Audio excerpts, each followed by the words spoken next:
நம் வீட்டு பொண்ணோ கைவிட்டு போக கண்ட கண்ணீர் வருமே.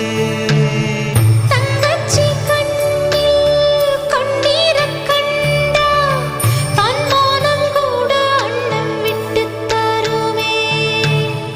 பந்தத்தை மீறி போக சக்தி இல்லையே, பாசத்தை பங்கு போட பட்டா இல்லையே.